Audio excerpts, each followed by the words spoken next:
लेना है।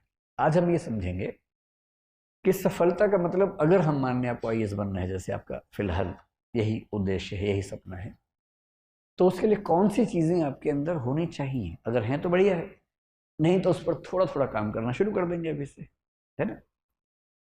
तो हम आईएएस को भी दिमाग में रख के बात करेंगे, लेकिन सिर्फ आईएएस की बात नहीं करेंगे, और भी चीज़ें दुनिया में हैं उनको भी ध्यान रख के बात करेंगे। एक क्षमता होती है जिसको बोलते हैं आईक्यू। सुना आपने क्या होता है?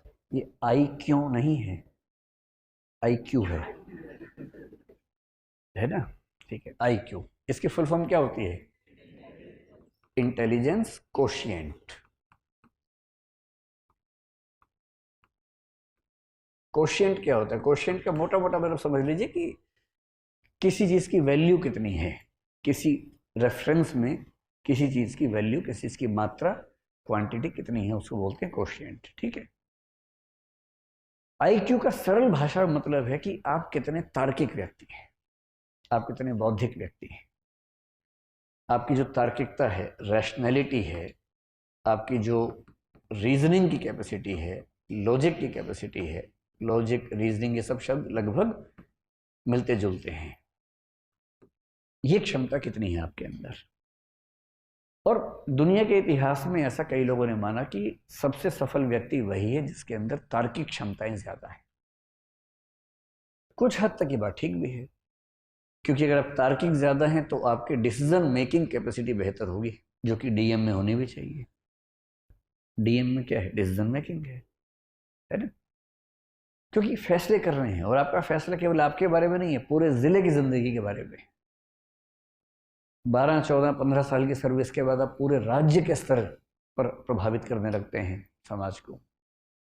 और यदि आप सेंटर की डेपुटेशन पर आ गए और 25-28 साल की सर्विस कर चुके हैं, तो आपकी कलम पूरे देश की नियति तय करती है।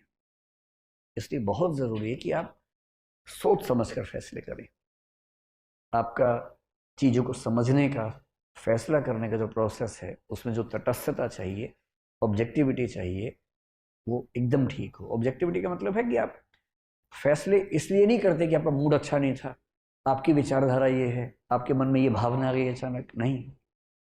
आप फैसला करेंगे तथ्यों के आधार पर, फैक्ट्स, आर्गुमेंट्स, और दुनिया के बाकी देशों में कैसे सिस्टम चल रहे हैं, बाकी राज्यों में कैसे चल रहे हैं, उन सबको स्टडी करेंगे। और उन सब के बेस पर जो सबसे अच्छा आपको लगेगा, या अच्छे अच्छे को मिलाकर जो बेस्ट लगेगा अपने समाज के लिए, आप उसको अप्लाई करेंगे। ये जो पूरी क्षमता है, इसको बोलते हैं इंटेलिजेंस कोशिएंट। और हम मानते हैं कि बिना इंटेलिजेंस की सुपीरियोरिटी के आप सचमुच कम से कम सिविल सेवाओं में तो ना जा सकते हैं, ना शानदार परफॉर्म कर सकते हैं। कुछ ऐसे लोग हैं जो संयोग से, किसी तुक्के से सिलेक्ट हो भी गए कभी, तो वो अच्छे परफॉर्मर नहीं हो पाते। आप एक ज़िला ठीक से नहीं संभालेंगे, एक दुर्घटना करवा देंगे, तो आपको अगला ज़िला मिलेगा ही नहीं।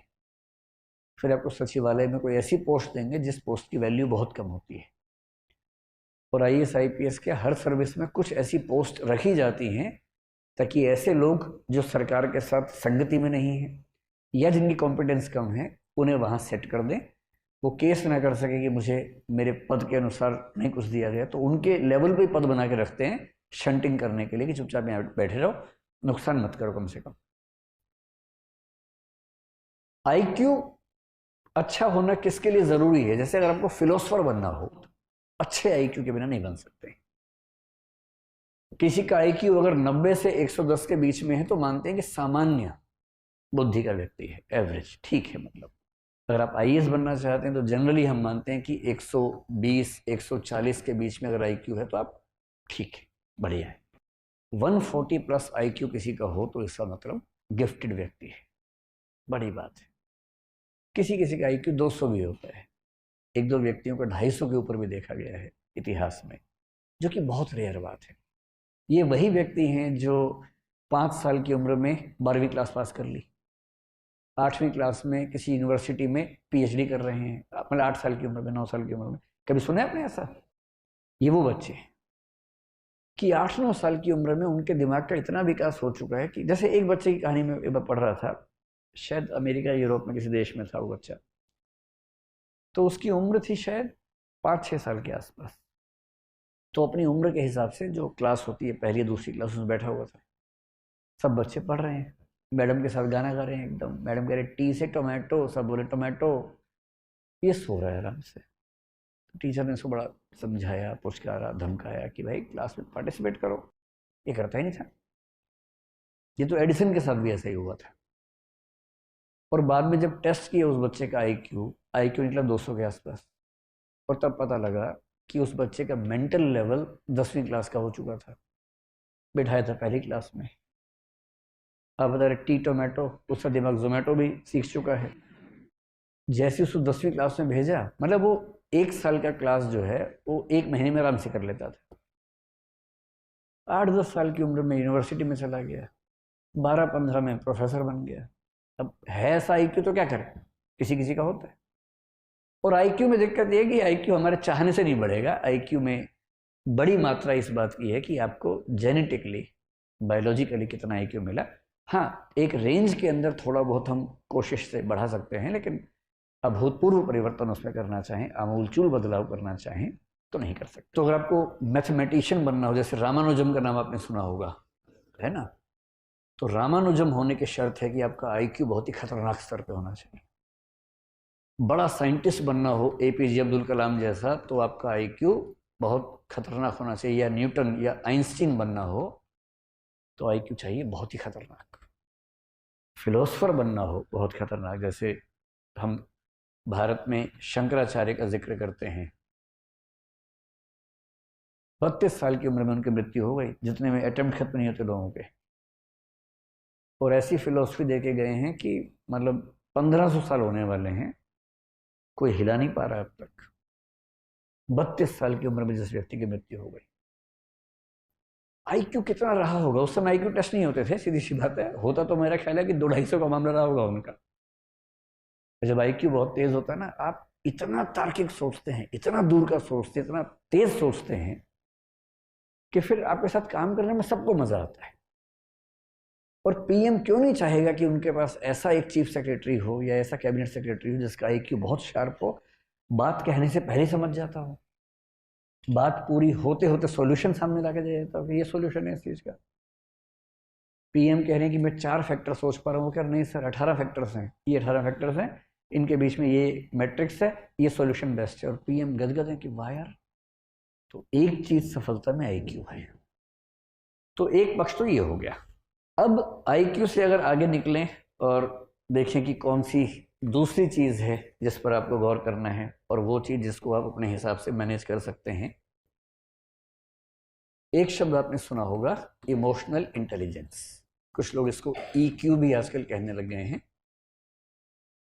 इमोशनल इंटेलिजेंस या इमोशनल कोशेंट, ये क्या चीज होती है? कभी आपने इस पर गौर किया है? और ये चीज़ आपके पाठ्यक्रम में भी है यूपीएससी में, मुझे ही पढ़ाना होता है, वो वाला टॉपिक एथिक्स में आता है। और जो दूसरी चीज़ है उसको बोलते हैं इमोशनल इंटेलिजेंस, और कुछ लोग इसके लिए एक शब्द करते हैं इमोशनल कोशिएंट। इमोशनल कोशिएंट सुन के कुछ लोग सोचते हैं कि जो जितना ज़्यादा इमोशनल है उसमें उतना ज़्यादा इमोशनल कोशिएंट है। ऐसा बिल्कुल नहीं है, हरगिज़ नहीं है। इसलिए अगर आप बहुत इमोशनल हैं और आपकी पलकों पर हमेशा आंसू तैयार रहते हैं, तो इसका मतलब है कि आपका इमोशनल इंटेलिजेंस का लेवल कम है, ना कि ज़्यादा है। तो लेकिन इस बात से रोना नहीं है, कहीं इसी बात से भी रोना शुरू कर दें आप, है ना। मैंने सिर्फ ये बताया कि वैसा नहीं होना है। इसका मतलब मुझे खुशी ये हुई कि 5-6 लड़कों ने भी हाथ खड़ा किया है, वरना हमारे समाज में एक मान्यता है कि रोने पर एकाधिकार लड़कियों का है और नहीं रोने पर मर्दों का है। और मर्द फिल्म में एक डायलॉग था, मर्द को दर्द नहीं होता। उस एक डायलॉग ने भारतीय समाज से जितना नुकसान किया है ना, तो बहुत भारी नुकसान कर दिया। उसके बाद से सारे मर्द अंदर दर्द हो रहा है और ये नौटंकी करते करते घूम रहे हैं कि दर्द नहीं होता हमें। तो मर्द को कहाँ दर्द होता है? तो आप में से कितने लोग ऐसे ही स्ट्रांग हैं जो कभी नहीं रोते हैं? तो आप लोग स्ट्रांग नहीं हैं, आप लोग मुर्दा हैं दरअसल, है ना। देखिए, मेरा काम जिंदगी को मुश्किल बनाना नहीं है, जिंदगी को आसान बनाना है, और मैं तो आसान ही बनाऊंगा। बिना बात के तमाशे इतने इकट्ठे कर लिए हम लोगों ने कि मर्द को दर्द नहीं होता। क्यों नहीं होता? सुई चुभा होता है दर्द सबको होता है। पत्थर मार के देखो खोपड़ी पे उसके, क्यों नहीं दर्द होगा? अच्छा, छोटे छोटे बच्चे जो हैं, लड़का हो या लड़की हो, कोई गिरता है दोनों रोते हैं, चिल्ला चिल्ला के रोते हैं, लड़का भी रोता है लड़की भी रोती है। पता नहीं 5, 8, 10 साल के बाद ऐसा क्या होता है, लड़के रोना बंद कर देते हैं। और मम्मी क्या करती है, मम्मी भी नहीं समझ पाती बेचारी। जैसे ही लड़का गिरता है, रोने लगता है, लड़की है क्या, लड़की है क्या? उसे लगता है कि इसमें लड़का लड़की कहाँ से आ गया बीच में? भाई मैं गिरा, मुझे दर्द हुआ, मैं रोया, लड़की है तो लड़की है। उसे 2 बातें समझ में आ जाती हैं। पहली बात तो रोना और लड़की होना एक बात है। दूसरा, लड़की होना और कमजोर होना एक ही बात है। कमजोरी तो लड़कियों का लक्षण है, मैं तो मर्द हूं, दर्द कैसे हो? उसके बाद से दर्द को पीने लग जाते हैं, और पीते पीते उसके बाद दुनिया में कुछ भी उनके साथ हो, अपने पेरेंट्स से भी डिस्कस नहीं करते हैं, किसी को नहीं बताते हैं। सारा दर्द अपने सीने में लिए लिए घूमते रहते हैं। साइकोलॉजिस्ट से मिलना, साइकेट्रिस्ट से मिलना भारत में अपराध माना जाता है। आप मन से बीमार हो चुके हैं, लेकिन आप किसी से मिलेंगे नहीं, वरना लोग क्या कहेंगे कि पागल है, इलाज करवा रहा है अपना दिमाग का। जबकि इलाज की जरूरत है मन को, तन को जरूरत होती है इलाज की, मन को भी होती है, पर वो हम नहीं करवा सकते। और इस चक्कर में लगभग हर पुरुष अंदर से लहूलुहान है, ऊपर से मुस्कुराना भी है, क्योंकि लोग क्या कहेंगे, हंसते नहीं है तो, मुस्कुराते ही नहीं है भाई साहब तो भाई साहब क्या करें?